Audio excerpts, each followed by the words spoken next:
దాంతో ఏం చేయాలో అర్థం కాక నన్ను రమ్మంది.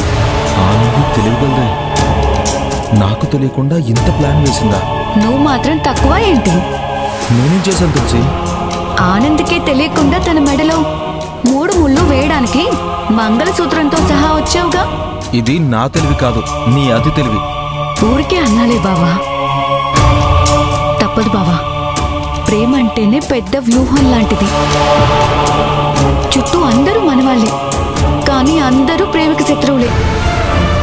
ఆ శత్రువుల్ని దాటి ప్రేమ అనే ఆ వ్యూహంలో గెలవాలి అంటే ఇలాంటి తంత్రాలు ఇంప్లిమెంట్ చేయాలి.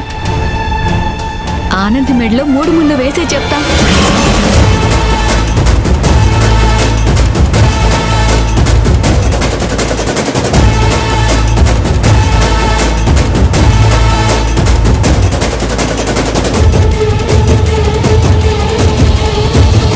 దేవుడా, మా మాటలు వినేస్తుందా? ఏంటి తులసి నువ్వు చేస్తోంది? నేనేం చేశాను? నేనేం చెప్పాను, నువ్వేం చేస్తున్నావు?